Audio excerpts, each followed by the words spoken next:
Hello children, in the last video we were studying about the second feature of the democracy, that is a free and fair election. The examples we saw in China and Mexico were not the real examples where democracy is practiced because these were not fair elections.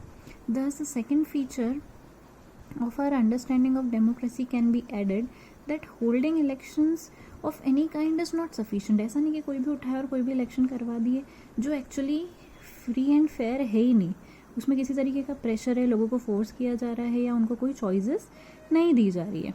The elections must offer a real choice between political alternatives and it should be possible for the people to use this choice to remove the existing rulers. So in the bold letters you might see that a democracy must be based on free and fair elections where those currently in power have a fair chance of losing also. ऐसा नहीं कि जो एक बार power में आ गया वो power में चलते ही रहे. So this is the second feature which we were finding out, that what kind of elections should be there. So the elections should be free and fair. Now let's move on to the third feature. The next feature, that is one person, one vote and one value. So universal adult franchisee, which means that equal right is given to every single citizen in the country to vote. सारे लोग जितने भी country में रहते हैं जो 18 years या उससे अबव है, जो भी एज लिमिट जिस भी कंट्री ने फिक्स की हुई है, वहाँ पर सबको इक्वल राइट ऑफ वोटिंग मिलना चाहिए. एक पर्सन को एक वोट और उनकी सबकी एक जैसी वैल्यू होनी चाहिए.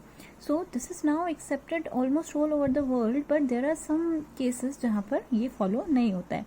Like examples are given. Till 2015 Saudi Arabia में women did not have the right to vote. Then there is a country known as Estonia जिसने ऐसा रूल बना रखा है that people belonging to Russian minority को वहाँ पर वोटिंग के इक्वल पावर्स नहीं है. Where is same is the case in the country called Fiji, जहाँ के इलेक्टोरल सिस्टम में जो फीजी ओरिजिनल इंडिजिनस फीजी लोग हैं उनके वोट की वैल्यू ज़्यादा है, वहीं अगर इंडियन फीजियन कोई लोग हैं तो उनके वोट्स की वैल्यू कम है. वेयर एज डेमोक्रेसी कौन से प्रिंसिपल पर बेस्ड है? Political equality. लेकिन जो 3 एग्जाम्पल्स हमने ऊपर देखे उसमें पॉलिटिकल इक्वालिटी नहीं है, जेंडर के बेसिस पे इनइक्वालिटी है, कहीं पर जो रीजन है, जो प्लेसेस है, उसके बेसिस पे इनइक्वालिटी है. दूसरे केस में भी हमने वहीं देखा कि इंडिजिनस फीजन और इंडियन फीजन के बेसिस पे इनइक्वालिटी है.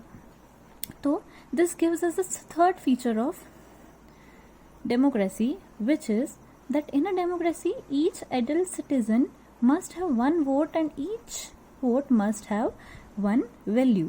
हर एक पर्सन के पास एक वोट होना चाहिए और उस एक वोट की इक्वल वैल्यू होनी चाहिए ऑल ओवर द कंट्री. ऐसा नहीं कि किसी के वोट की वैल्यू ज़्यादा, किसी के वोट की वैल्यू कम, ये इनइक्वालिटी हो जाएगी.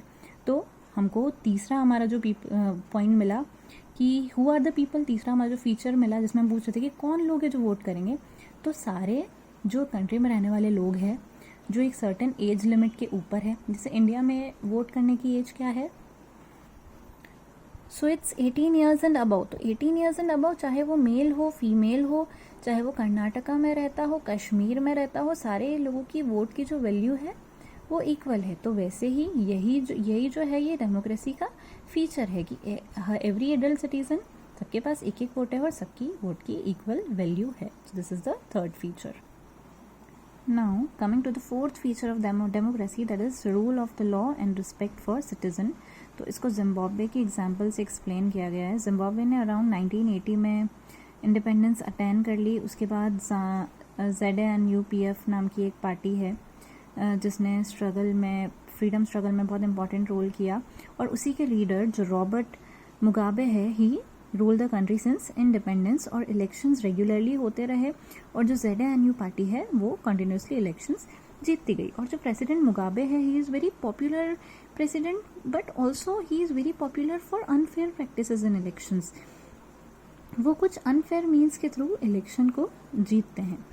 और ये देखा गया है कि over the years of independence जो गवर्नमेंट ने बहुत बार कॉन्स्टिट्यूशन में सेवरल चेंजेस किए. The opposition parties workers they are being harassed, the meetings are being disrupted.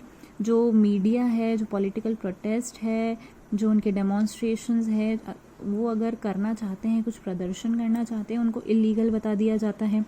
ठीक है, टेलीविज़न और रेडियो पे पूरा कंट्रोल किया गया है. सिर्फ रूलिंग पार्टी जो कर रही है उसकी चीज़ें दिखाने का उनको अलाव है, बाकी चीज़ें नहीं दिखाई जा सकती है।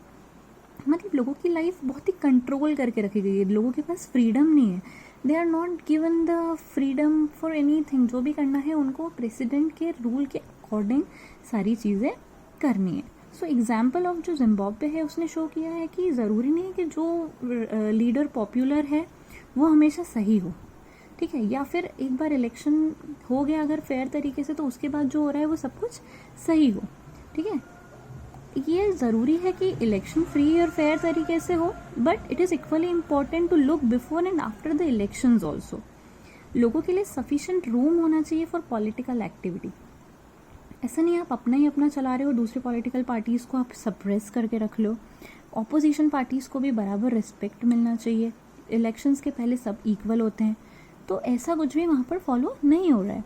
So state should respect some basic rights of the citizen. लोगों के जो बेसिक राइट्स हैं एटलीस्ट उनको रिस्पेक्ट मिलनी चाहिए। The people living in the country should be free to think, to have their opinions, to express them in public, to form associations, to protest, to take their political actions. Everybody should be equal in the eyes of law. ऐसा नहीं कि वो president है तो वो कुछ भी चला सकता है और जो नॉर्मल लोग हैं वो कुछ नहीं कर सकते।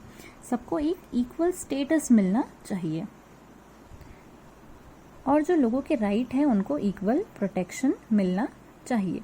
तो जो हमारा लास्ट फीचर है उससे हमको ये समझ में आ रहा है कि डेमोक्रेटिक जो गवर्नमेंट रूलर्स है it should be within limit sets by constitutional laws and citizens right. ऐसा नहीं है प्रेसिडेंट बन गए तो फिर हम कुछ भी चला रहे हैं and we are trying to overrule the people, trying to suppress them.